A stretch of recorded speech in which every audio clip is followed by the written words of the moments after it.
Saya Lin Jiawen. Seumur hidup saya sudah melakukan semua hal dengan benar, tapi justru karena salah memilih dua pria, hidup saya hancur. Satu adalah putra saya, Superman, dan yang satunya lagi adalah Wang Zihao, yang barusan bersikap aneh di depan saya. Maksud saya, sebagai kasir di Feizang, bekerja di tempat seperti ini, setiap hari saya akan bertemu dengan berbagai macam orang.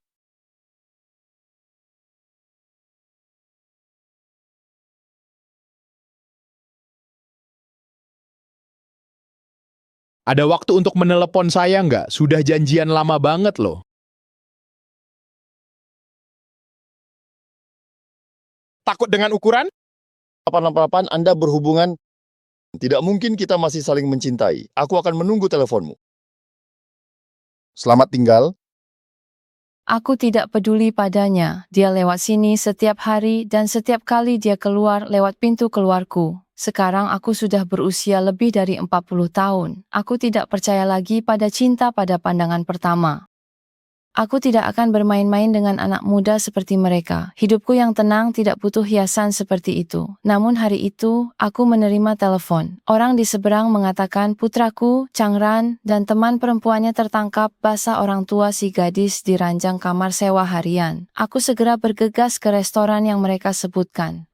Jangan mengumpulkan rambut putra Anda dan hari ini akhirnya Anda menjadi orang pertama yang melakukan identifikasi. Lihat, ini adalah laporan identifikasinya. Pihak lawan jelas sudah mempersiapkan segalanya. Mereka tidak hanya menunjukkan catatan pemesanan kamar tapi juga memutar rekaman CCTV dari penginapan. Mereka bilang demi menjaga nama baik putri mereka, tidak ingin memperbesar masalah, tapi kemudian langsung meminta saya membayar ganti rugi 800.000 yuan. 827.000. Saya tidak bisa memberikan uang sebanyak itu, mereka sudah menyiapkan segalanya sebelumnya. Mereka bahkan membawa seorang pengacara. Saya belum pernah mengalami hal seperti ini, sama sekali tidak berani bicara. Di gerbang tol, sebulan saya hanya dapat beberapa ribu yuan, hanya cukup untuk bertahan hidup. Jadi saya sudah bicara sebaik mungkin berharap pihak lawan bisa menurunkan tuntutannya. Kamu masih sempat berdebat dan menawar? Kalau kamu tidak bisa mengeluarkan uang meskipun harus mengorbankan nama baik putri saya akan menuntut kamu sampai habis-habisan. Nyonya Lee, saya beritahu ya, dengan kondisi keuangan kami saat itu, kami sama sekali tidak peduli dan tidak butuh uang itu. Tapi banyak hal yang dilakukan bukan karena butuh. Hari ini kami itu sebenarnya tidak perlu berkomunikasi denganmu, langsung saja ke pengadilan juga bisa. Jadi kalian memang mau memaksa aku dan anakku untuk mati ya? Pergi saja sekarang, mati saja sekarang, semuanya mati saja sekarang. Aku duduk di rumah dengan penuh amarah. Ketika Superman kembali, dia tidak memberitahu saya apa yang terjadi hari ini. Saya berdiri dan menanyainya, tetapi dia sangat percaya diri dan tidak menyadari keseriusan masalah ini. Kulakukan mencintaimu, jatuh cinta. Apa itu cinta? Apa itu cinta? Tahukah kamu apa itu cinta? Berapa banyak uang yang harus kau bayar padaku untuk mencintaimu? Kompensasi adalah kompensasi. Mereka ingin saya membayar mereka ribuan dolar. Kalian orang dewasa harus membayar karena terlambat melakukan apapun. Kalian ingin saya yang menanggungnya? Mengapa memberi mereka kompensasi? Saya tidak melakukan kesalahan apapun, dan saya sudah dewasa. Saya akan bertanggung jawab sendiri, tidak perlu kamu yang membayar. Dia bicara seenaknya saja, dengan apa dia mau bertanggung jawab? Masih muda sudah bicara soal uang dan cinta. Dulu aku percaya cinta, tak hirau penolakan keluarga. Tapi ketika anakku berumur 10 tahun, ayahnya yang katanya seperti Superman itu belum juga muncul. Dia malah tak tahan kesepian, mencari wanita lain, dan tak pernah kembali. Tapi sekarang, demi kumpulkan 800.000 selamatkan anakku. Aku terpaksa menebalkan muka menelepon dia, tapi selama bertahun-tahun ini, dia bahkan tidak pernah membayar nafkah anak. Jadi kali ini tentu saja dia juga tidak peduli. Yang lebih parah lagi, selingkuhannya malah memaki aku sebagai perempuan penggoda. Keesokan paginya saat sarapan, atasan membawa sebuah proposal. Ternyata pemerintah provinsi akan menerapkan sistem ETC dan semua loket pembayaran manual akan dihapus. Ada dua pilihan rencana. Yang pertama, menerima uang kompensasi, yaitu setiap orang bisa mendapatkan kompensasi sebesar 5 bulan gaji. Begitu mendengar atasan bilang ada kompensasi 5 bulan, aku langsung ingin meminta bantuan dari sahabatku. Bisa tolong bantu aku tidak? Kok bisa seadil ini? Namun, dia tak setuju skema kompensasi pemerintah. Tegas, dia dorong semua orang tolak reformasi ini. Melihat semua orang angkat tangan, aku tak punya pilihan lain. Akhirnya aku hanya bisa mengangkat tangan kiri, kompensasi hilang, dan aku tidak melanjutkan membicarakan meminjam uang padanya. 1 bulan harus mengumpulkan 800.000. Aku tanya pada kamu menonton video ini, apakah kamu bisa mengumpulkannya? Aku sudah menelepon semua kerabat dan teman untuk meminjam, bahkan keluarga yang biasanya dekat begitu mendengar pinjam uang, mereka menutup telepon lebih cepat dari siapapun.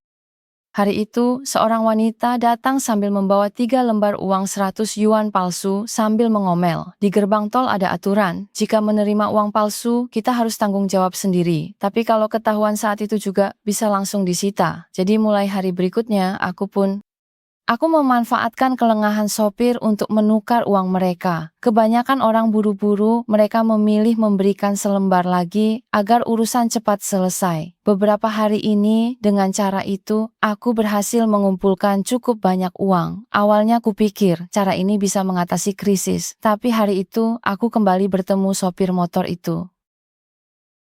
Ayo, untukmu, jangan lupa minum obat.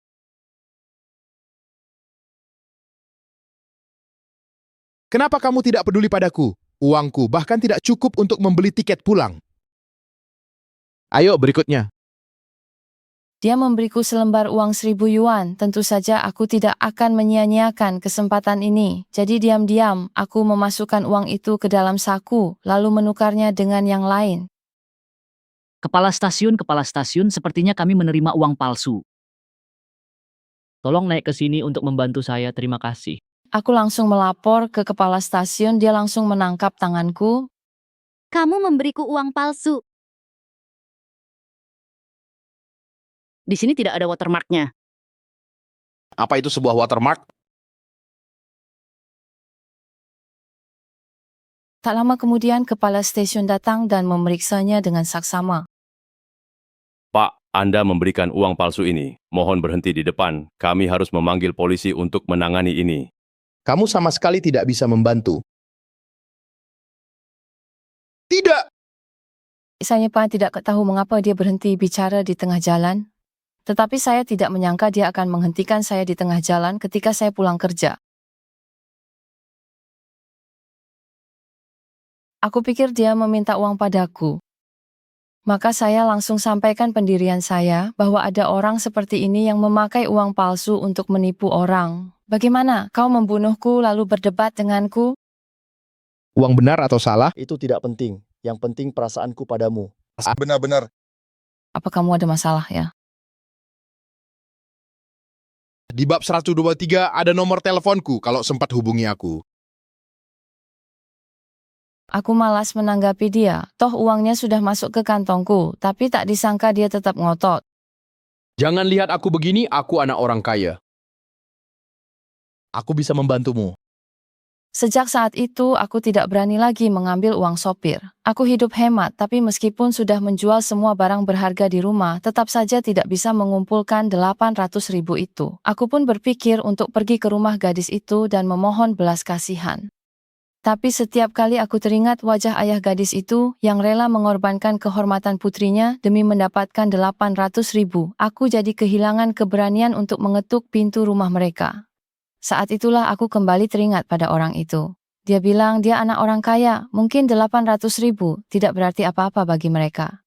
Jadi aku menghubunginya lebih dulu dan janjian bertemu di ruang karaoke di kota.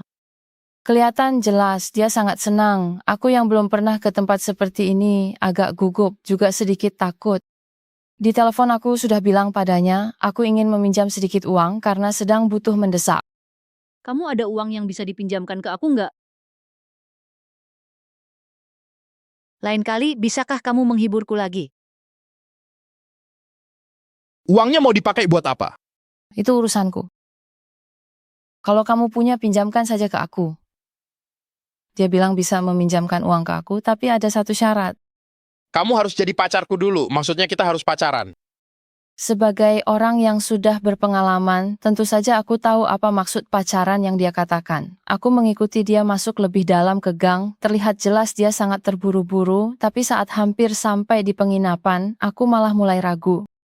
Dia sempat dengan susah payah menarikku, tapi melihat aku enggan, dia pun melepaskan tangannya lagi, mungkin untuk menghilangkan kekhawatiranku, atau mungkin juga untuk pamer kalau dia punya uang. Dia ragu sejenak lalu menyebutkan harga. Rp5.000 bagaimana? Dia bilang seperti itu sekali saja Rp5.000. Bukankah itu sudah sangat banyak sekali? Dia bilang 5.000 sudah tinggi, bahkan cari lebih mudah harganya segitu. Aku tidak tahu harga dia maksud, tapi meski 5.000, aku tidak bisa mengumpulkan 800.000. Jadi, setelah berpikir, 10.000.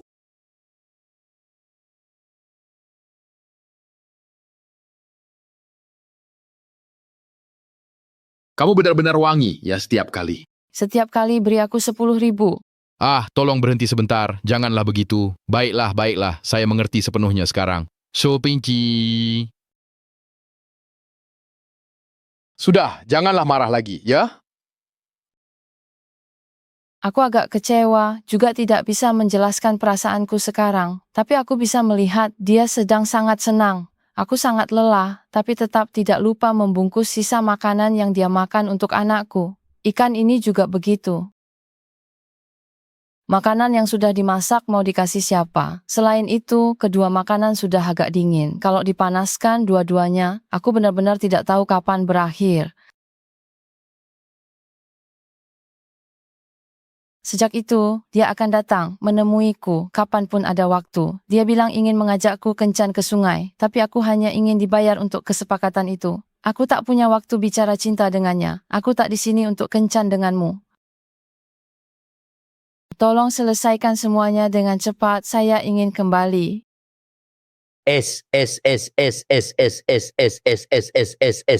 Gunung es. Demi uang, aku menjual tubuhku. Aku juga kehilangan jiwaku, tapi selama aku bisa menyelamatkan anakku, melakukan semua ini, aku tidak menyesal. Dia semakin keterlaluan. Selain waktu transaksi, dia juga selalu menempeliku. Hari itu, tiba-tiba anakku muncul dari sudut jalan. Aku segera berbalik dan berlari masuk ke dalam rumah. Aku benar-benar tidak ingin anakku tahu bahwa aku adalah orang seperti ini. Aku sudah mencoba segala cara untuk membantu Superman menutupi masalahnya, tapi dia sama sekali tidak membuatku tenang. Sekolah menelepon memberitahuku bahwa Superman hari ini tidak masuk sekolah, padahal sekarang adalah masa-masa krusial penertiban gerbang tol. Atasan tak akan izinkan cuti, jadi aku hanya bisa menelepon Wang Jihao. Tak lama, aku menerima telepon dari kantor polisi. Ternyata, Wang Jihao menemukan Superman di toko buku, tapi Superman malah menelepon polisi dan menuduhnya penculik anak. Selama bertahun-tahun ini, aku membesarkannya sendiri. Karena dia tak punya ayah sejak kecil, aku enggan memukul atau memarahinya, tapi tak menyangka akan memanjakannya seperti ini. Jika ada yang ingin dikatakan, maukah kamu bermain denganku? Apakah menyenangkan bagimu terus berbicara? Aku sedang berbicara denganmu, maukah kamu bicara? Itu saja. Anak-anak adalah pemenang besar. Baru setelah Wang Jihao menarikku, aku ingat bahwa dialah yang menemukan Superman hari ini. Maaf. Kalau begitu Anda seperti ini, Kalau begitu, silakan traktir aku makan malam di rumahmu. telepon penagihan utang dari pihak sana semakin sering masuk, tapi aku sama sekali tidak berani mengangkatnya. Demi bisa mengumpulkan lebih banyak uang, aku terpaksa mendatangi Wang Jihao. Sebagai ungkapan terima kasih atas bantuan mereka sebelumnya, aku sengaja mengundang Wang Jihao makan malam di rumah. Tapi sikap mereka berdua yang misterius membuatku agak terkejut. Makan malam itu pun terasa sangat canggung, terutama Wang Jihao, yang terus bercanda dan tertawa. Aku juga tidak tahu kenapa dia seperti itu. Malam itu Wang Jihao menginap di rumahku, supaya anakku tidak tahu. Pagi-pagi sekali aku sudah menyuruhnya pergi. Entah sejak kapan aku mulai memperhatikan struk kecil yang diberikan Ahao padaku. Ternyata di setiap struk itu, dia selalu menuliskan satu kalimat. Aku tidak tahu apakah itu karena 10.000 yuan, atau memang karena sikap Ahao. Perlahan-lahan aku mulai menerima dia. Suatu hari dia mengajak kami pergi piknik dan saat itulah aku baru sadar kalau dia sengaja memodifikasi truk barangnya. Selamat datang, naik lift ke lantai atas rumah sendiri. Di mana itu? Dia datang untuk memberikan suasana Hawaii yang tinggi.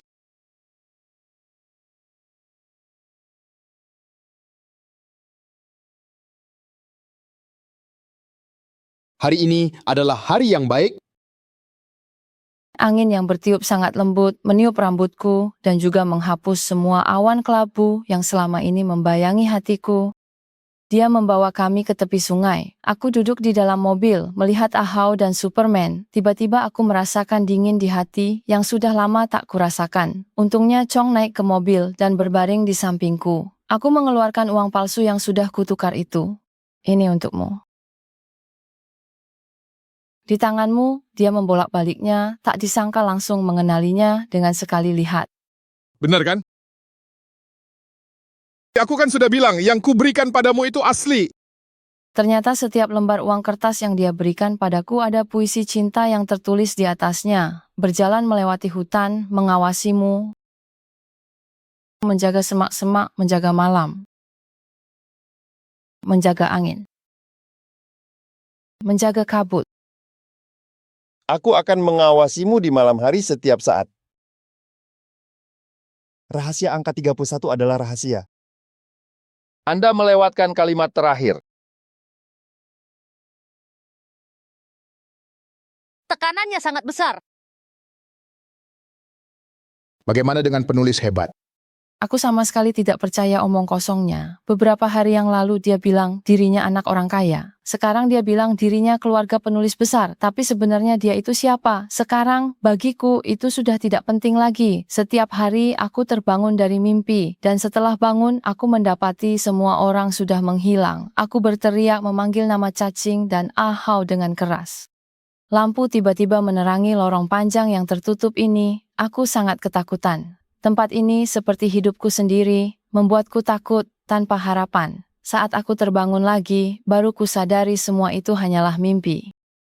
Untungnya, Ahau masih berbaring di sampingku. Aku memungut uang yang ada di tubuhnya, karena saat ini hanya benda-benda itu yang bisa memberiku sedikit rasa tenang. Untungnya, perlahan-lahan dia mulai menyesuaikan diri dengan hidupku. Yang tidak kusangka, dia ternyata sangat akrab dengan Superman. Hari itu, salah satu teman perempuan dengan marah melemparkan sebuah perjanjian ke hadapanku. Demi mendapatkan uang, aku diam-diam menandatangani perjanjian kompensasi di belakang semua orang.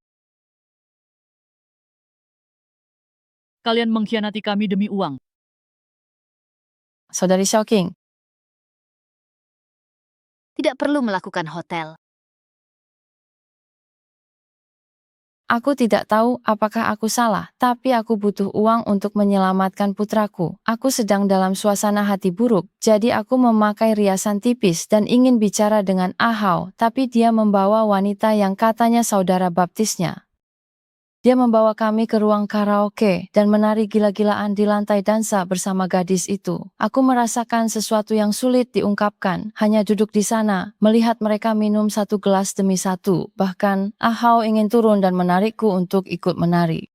Aku mulai menghargai perasaan ini, tapi mungkin aku hanyalah barang yang dia beli seharga 10.000 yuan. Aku tidak ingin melihatnya lagi, jadi aku sendirian keluar dan minum untuk melampiaskan kesedihan. Malam ini minumannya terasa sangat keras, juga aneh sekali.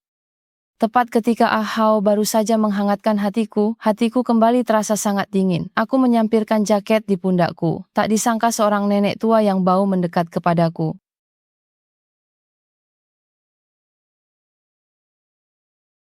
Aku menatapnya lalu tersenyum. Apakah di mata para pria ini aku benar-benar terlihat seperti wanita penghibur?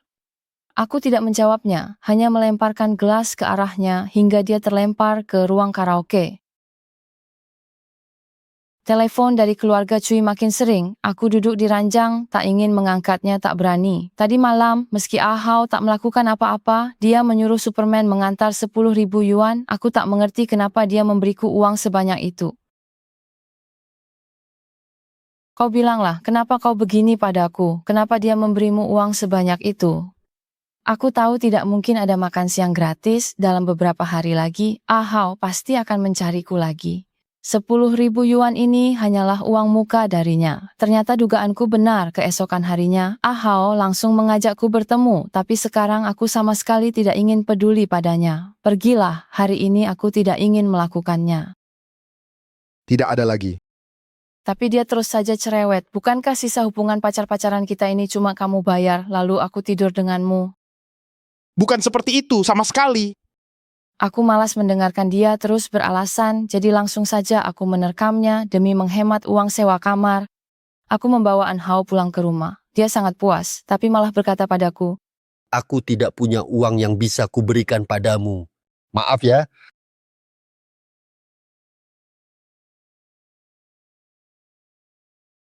Kamu bilang kamu tidak. apa yang harus kulakukan? Aku harus bagaimana?